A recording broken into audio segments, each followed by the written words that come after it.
Welcome to my Ren Society presentation about innovation. I'm Amanda Cupido. So I've been a podcast lover for a long time. I don't even remember listening to the first podcast that I ever listened to, but I do remember making my first podcast. Welcome to this week's podcast. Today, we're going to be talking about scuba diving. This is a part of our mini-series that was recorded in Thailand. Today, Okay, so for the record, that was more than 10 years ago. I sound a lot different now, and I hope you got a kick out of that. But anyway, as the medium exploded, I was inspired by shows like this one. For the last year, I've spent every working day trying to figure out where a high school kid was for an hour after school one day in 1999. Or if you want to get technical about it, and apparently I do, where a high school kid was for 21 minutes after school one day in 1999. Serial Season 1 broke all sorts of records with host Sarah Koenig. At the time, about 80% of the top Apple podcasts were hosted by men. But there she was, right at the top. And she was creating something different. Her script had an interesting mix of facts and journalistic investigating, woven together with her own feelings about the story she was covering.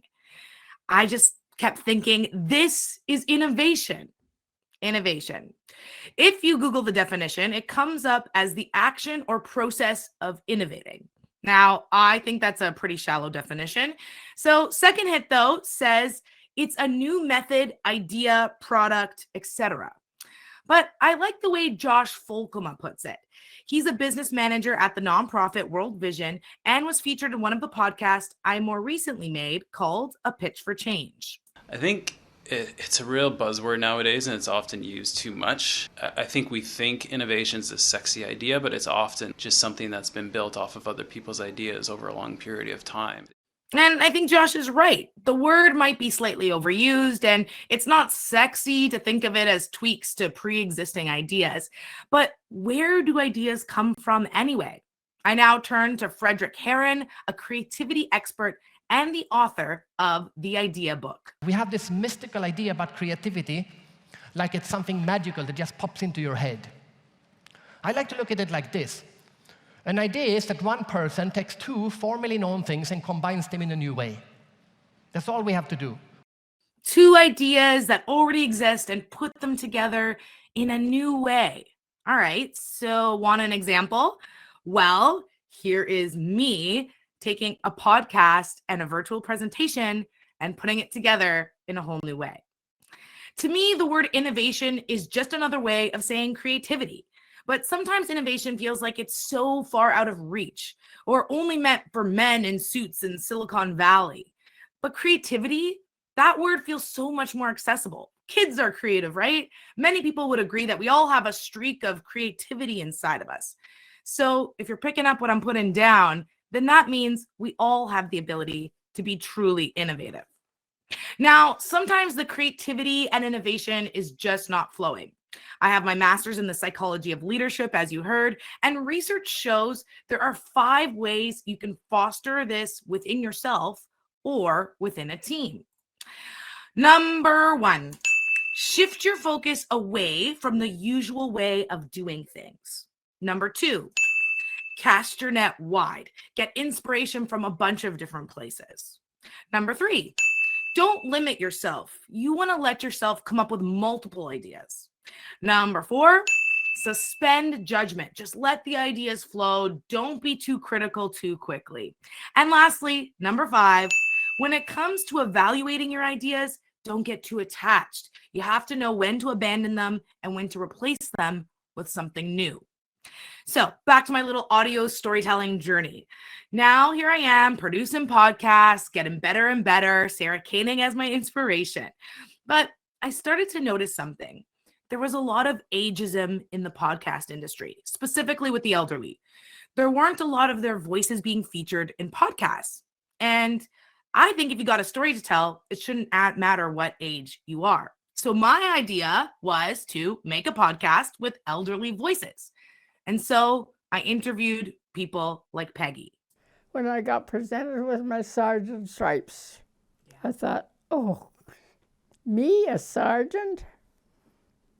I was so proud of myself. I thought, I must send a letter to my brother, because you worked hard for that.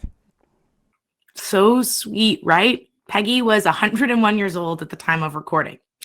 But my idea was still within the same realm of what I and so many other people were already creating. I skipped the step where I was supposed to come up with multiple solutions. I just got my one and ran with it. Until one day, a friend said to me, "Why don't you create an app?" And then it clicked. I needed to make an app that allows people, including the elderly, to record their story and with the click of a button, have it automatically mixed with music and narration so that they can have their very own podcast episode. And so that's exactly what I did. I teamed up with some app developers who also believed in the cause, and we created rememberthispodcast.com. It's a community give back project, a free app that anyone can use from their browser that captures stories that deserve to live forever. And like I said, it creates that audio story with just a click of a button. Then at the end, people can either save it for themselves or submit it to the podcast. Yes, I still kept the podcast idea in there. But the magic is in that the fact that the podcast includes original stories from women like Peggy that you just heard and people who I had never met, like David. Take a listen to what he submitted through the app.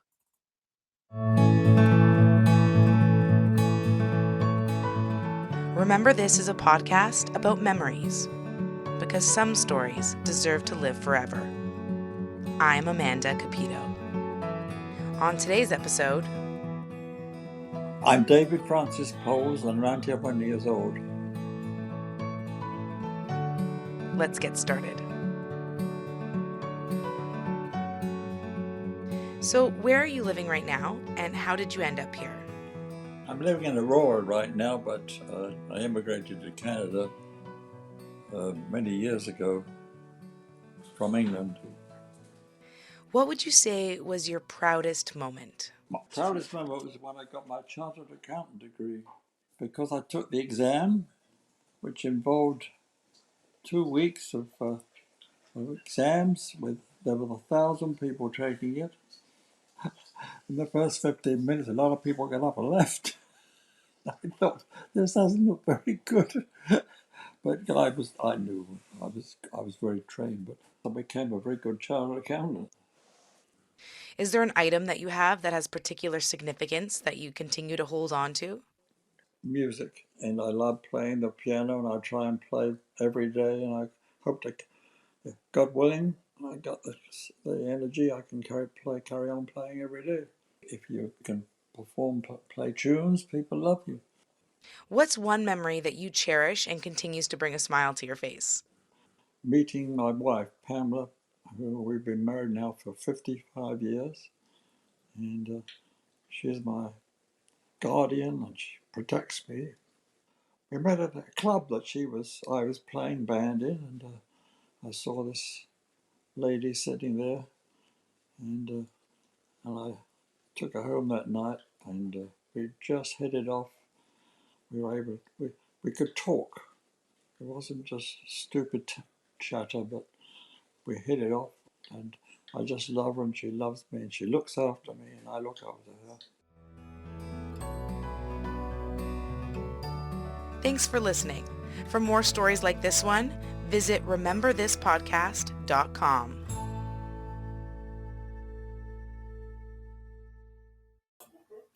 There is so much space to innovate in the audio industry, which is so exciting to me. My latest endeavor is working with the radio station AM 640 Toronto. I am the Director of Talk and Talent, and I'll be helping the teams innovate and redefine talk radio in Canada. I'm also the first woman to ever hold this position at the station. Whether or not you're working in the audio industry, know that you are a creative woman. You are an innovative woman. To stay in touch with me, add me on LinkedIn. You can search Amanda Cupido or email me at amanda@leadpodcasting.com. Thank you. Thanks. That was awesome. Thank you. You're welcome. I would love to take any questions if anyone has any. Oh, don't so have a sweet. I know I'm people are going saying, through the. yeah, sorry, Minnie, go. Yeah, it's not a question, but I just want to say that that was awesome what you merged there. Like, I never would have thought of storytelling, audio combined with like just some nice soft music, make it kind of pleasant, make the mood or whatever. That was so good. And it fits really well. Like when they're talking, it's like, wow, like this is such a nice story. And I could imagine myself like listening to it all day on like a Sunday or something, relaxing, just hearing people's stories. So I love that you did that. Like that is really innovative. Thank you. Yeah. Yes, and so the podcast is out there on all of your apps, so you could search it. It's called Remember This, and we just do short vignettes like that. So some of them are like 5 minutes, some of them are 10, and it's just a lot of really, really sweet stories, and they're all pretty heartwarming, and yeah, and so it's and the podcast has done well, which is nice. It kind of combats that that ageism. I think that was kind of creeping up as the industry was starting to explode. So hopefully we're able to move the needle on that. You have Emily that says, love a short commitment. Yeah, exactly. But you do so much good content in a short amount of time, which is yeah. I think that's one of the misconceptions of podcasting, that you think it has to be a half an hour or it has to be 1 hour long. And I'm very much of the mindset that a podcast should be as long as it deserves to be. And if the story can be told well in 5 minutes, then why not make it 5 minutes? Mm-hmm. And it's interesting too, because the podcast world, or when we tend to think of podcasts in general, it's almost like we see these like people who are like business owners or like entrepreneurs, like power people, like self-development, so it's really refreshing to see something that's just about human connection and about different stories of people. Yeah, thank you. And that's exactly it. I'm just trying to help shake things up and get some different perspectives. And it goes to show that there is, a lot of times if you're not following the norm, it's probably a good thing. And those are the ideas that tend to cut through the noise. And we have a little note from Anna. She says, my mom. Yeah. She says, thank you, Emily. It was very interesting to hear your perspective. Thank you, Shira. You have an amazing talent. Continue to share it. Thank you, Amanda. You inspire me every day. Love you, Mom. Thanks, Mom. It's so sweet.